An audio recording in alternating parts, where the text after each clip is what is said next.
it has been a while since I last posted, and I am clearly out of practice because this is take 3. So basically, I have some exciting news, and because this is a vlog, I'm going to completely overshare every minute detail that you ever wanted to know about this exciting news. So, the exciting news is I got featured! I got featured on actually like a really cool channel that's all devoted to van conversions and tiny house living and all sorts of stuff. So, you can check that out. It is the YouTube channel Nate Murphy. And I'm gonna give you all the deets because they didn't tell me not to, so I'm just gonna do it. So basically, I got an email from them that was like, hey, due to the pandemic, isn't that how all emails seem to be starting lately? Due to the pandemic, like they couldn't go in person to the different sites that they would normally film at. And so they were like, would you like to film something and we'll edit it for you and take care of all that dirty work, and we'll put it up on our YouTube channel. And I was like, someone else is gonna do my editing for me? Yes, please. Because it's literally my least favorite thing to do. And in fact, there probably are like 6 other vlogs that I have not posted because I needed to like clip one section out of them, and I just have not gotten around to it, so It's not like I'm not filming, I just am not posting because editing is the worst, guys. So anyways, they reached out and were like, are you interested? And I was like, yeah I am. And so they basically sent me over like a list of things that I should think about while filming, or that I should talk about, or like be sure to address this. One thing I've never in my life heard of, and now I know how to do it and everything, is a slow broil. Ooh. Look at the slow motion Ken Burns action on that drifting shot. Yeah, basically they edited it together with like a lot of me talking about the tiny house, but then it has these like slow-mos going down the wall, slow-mos going up the wall, slow-mos going side to side. And I mean, they did a brilliant job, and I'm actually like, I see clips of it and I'm like, I thought that was a take I didn't even send over because I didn't think it was good enough. And here it is, and it looks great.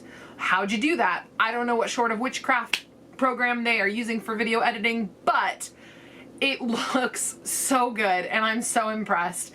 And things that like I wasn't sure about, they made look really good. But I just figured I'd talk a little bit about like what it's actually like to film in a tiny house. And so we're peeling back the curtain. Here's the behind the scenes. Here's the behind the scenes. Basically, like what you guys normally see is like I either try to cover up the fact that this is a slip-covered couch, or I take all of this junk off the couch, I unslip cover it, I put all the throw pillows and everything back, and then it looks cute, and then I go like, this is what it looks like all of the time. And it's definitely not. So to do this shoot of my tiny house, I literally had to film it in chunks. I'm sure they were like really surprised when like I didn't just like walk around the tiny house and talk. I was like, I'm over here. Now I'm over here. Well, it's because all the mess from over here ended up over here, so that then that looked like a great shot. And then when I had to film in the reverse, I put all the mess over here and then I shot over there. So just so you know, the movie magic is tiny house people are not probably as minimal as they appear. But when we go to film, we know exactly what things we are going to gut out of the shot so that it appears like we've been cleaning for days. And our house is never dirty. What is dirt? It doesn't exist in this universe. So, I just thought I'd mention that because like there are some things, like I always have a knitting pile on my couch. It's just like inevitable. I always have some project that I'm working on, and so before I film, I take all of that off. I also have not figured out where to put sweatshirts, but I always seem to want them on the couch because I'm like, I'm cold, but I'm also watching Netflix. And so, like, I Netflix and sweatshirt. Because they're just always sitting right here. And in fact, I usually put them on for the vlog so that I just feel a little bit cozier while I'm filming and recording. So yeah, so to do this shoot, I pulled out all the stops. Like, the last time I got this fancy was when I photographed everything, when I had moved in just enough that it looked lived in, but not enough that it looked messy. I did a photo shoot, right? And I did my hair and I did my makeup, and it took me hours to shoot this thing. And at one point I literally had to wait for a cloud to go over because the lighting would be perfect when the cloud lifted. And so it's like I really agonized over like every single shot. And so once I finished that photo shoot at the very beginning, I was like, I decided not to film that way for the vlog. I was like, I'll just make one section clean and clear, and I'm not gonna fuss too much about editing, and I'm not gonna fuss too much about, you know, the lighting. As long as the lighting's mostly good, we're just not gonna be too frustrating and perfectionistic about it. So basically, when a big time YouTuber reaches out to you, you're like, okay, I'm gonna make sure this is good. So I literally took so much effort. And I'm like, looking back on it, I was like really frazzled, like right from the beginning. So I'm glad that it turned out, because every time I pressed cut, I was like, ugh, I can't do this shot. It is so hard. Why is it so hard? Why can I not say words about my travel trailer size without messing up 8 by 24? Yeah, there were like 6 takes of 8 by 24 foot trailer. I couldn't say it that day. So basically I started off the day with full hair and makeup, which I don't honestly normally do. But I just figured like it warranted it. I also matched my outfit to my house because I was like, what goes great with pink? Lavender. And so I dressed in like lavender tones, and I did lavender toned makeup, and then I decided that it looked too heavy, and so then I spent a while scrubbing the eyeshadow off with a brush because I thought I applied it too thick, and then by the end of it, it was like super well blended. So now I'm a makeup YouTuber apparently, but it took forever. I literally futzed with my makeup for like, oh gosh, it must have been like an hour and a half.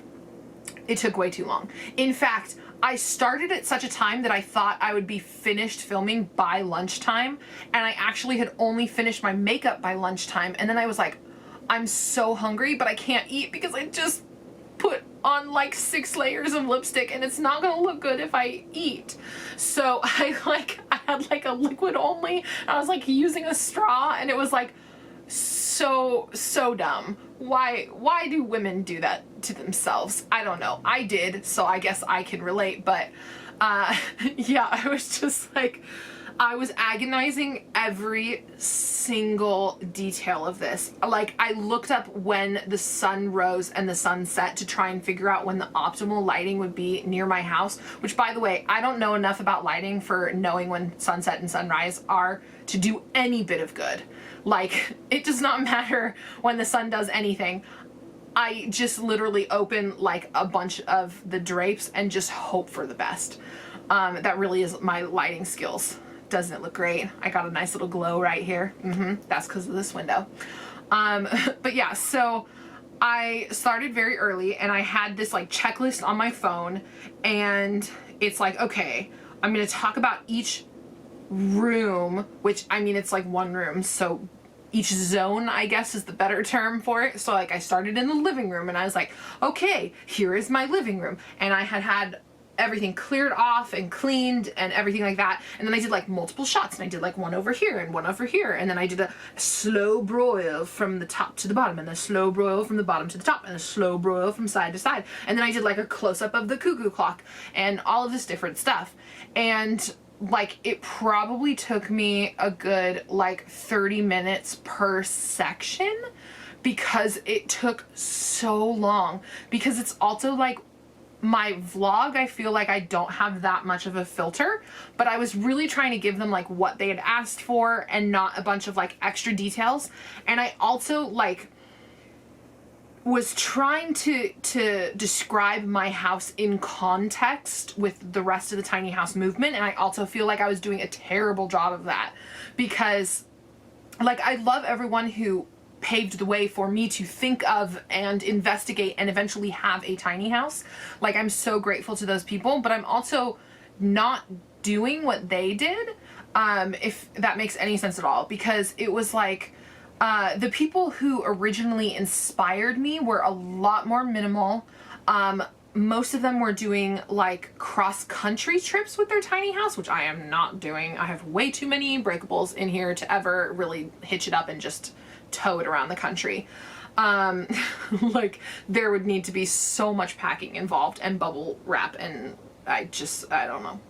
But anyways, like, those are the people who inspired me. But then I also want to make it clear that like I am not a minimalist. I aspire to be, but I also believe that there are certain like tchotchkes and things that are inspirational and that I enjoy having around. So most minimalist people would be like, no, just no little statues on a shelf. And yet I like legitimately will sit at my desk and I'll like look up and I'll be like, those just make me so happy. Which I guess satisfies the minimalist rule of like, you should keep what you need and what you want to be happy about. I don't know where I'm quoting that from. Probably not a minimalist thing, but I kept starting the video with like, well, all of those people are minimalists. And it sounded so judgy, and I was like, okay, we're gonna try this again. And so I was taking take after take after take of like, I would get most of the way through and then put my foot so far in my mouth. And so I'm like filming all of these things and I'm getting super frustrated. Like, I have like 15-second clips where I literally like turn on the camera and I try to smile, but I'm so frustrated that I can't smile and it looks super fake, and then I just turn the camera off and like take a second to breathe. Because I was like, I just want to cover my talking points and I want to sound good and I want to not fumble over my words, and I want to say the right things. And there's probably still like a bunch in that video where I'm like, oh, I started a sentence over, or like, oh, I could have said that better. But like, honestly, I really did a lot of work to try and make sure that like it was everything that they wanted. And so I sent it in, and then they did ask for like a couple additional shots. So you'll notice in the video, I go from a purple sweater to a purple blouse. And what is worse is, I will tell you, so this purple blouse that you're gonna see in this video, should you choose to go to Nate Murphy's YouTube channel and watch it, there's this purple blouse. First time I'd ever worn it, and I looked amazing. Amazing, okay? Fit me perfectly. Had just the right sleeve length, had like just the right trim, and everything was perfect. Perfect. And it matched the other outfit, so it looked like I had just done like an Oscars moment costume change. So I was able to match the like hair and the makeup so that it just looked like I had like, oh, this is my daytime outfit. Oh, now I'm in evening wear. Like stuff like that. It looked like a quick change. And so one of the things that they had asked for was a slow-mo pan of the side of the house. And I was like, oh, I could do that. And then I like think about it and I'm like, no, I can't.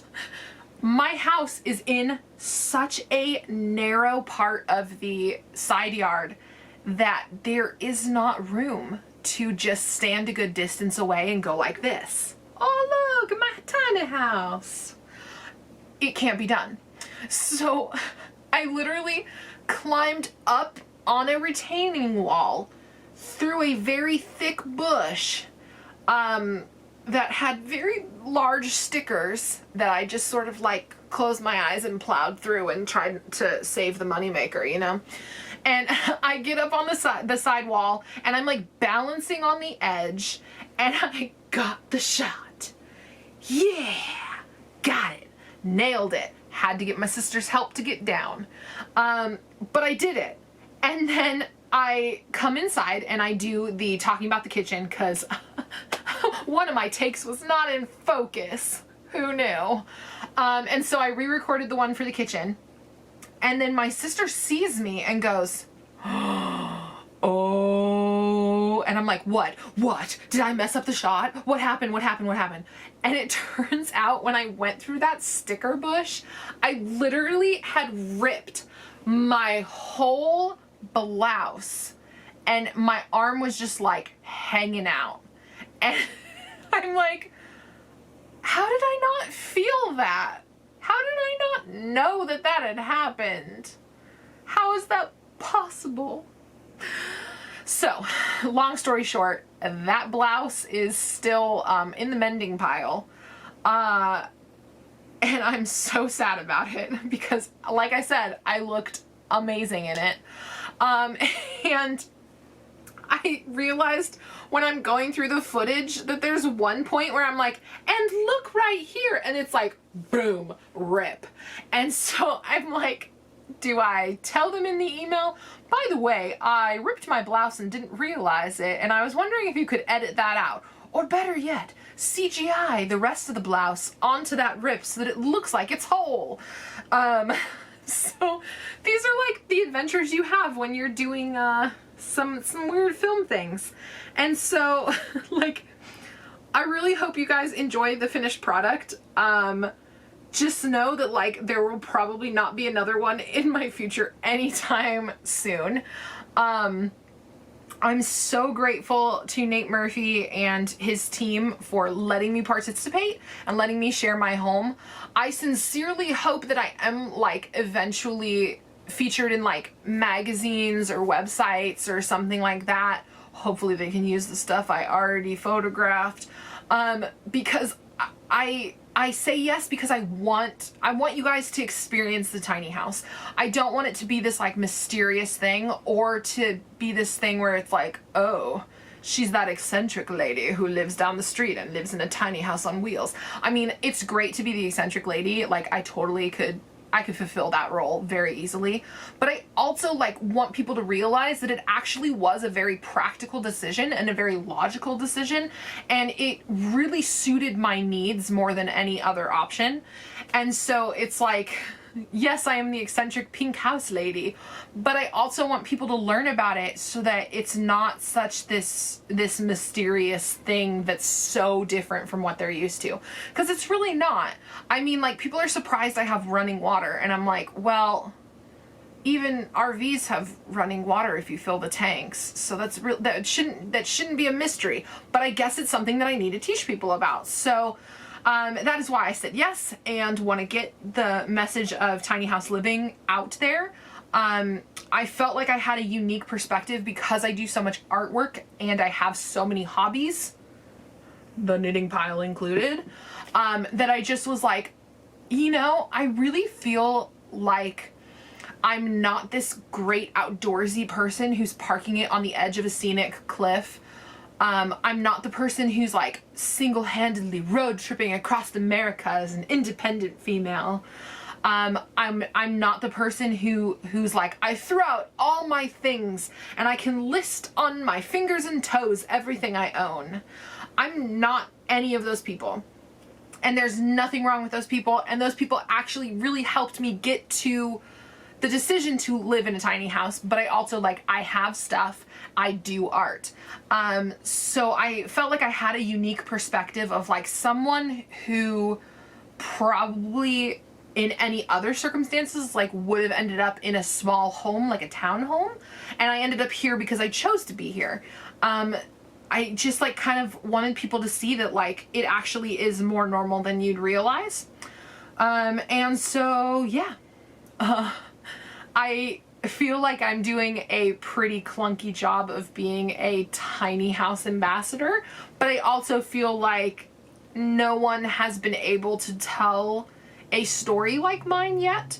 And so I'm hoping that I'm filling the space with my own voice and my own stories and saying, you know, hey, here is a different way to tiny house, to dwell in a tiny house, to do tiny house living, something like that. So yeah, I hope you guys really check out the video. Join me next time for another super informative and rambling vlog. Oh my gosh, I've lost the ability to speak, but come back next time where I will hopefully have regained it. Thank you.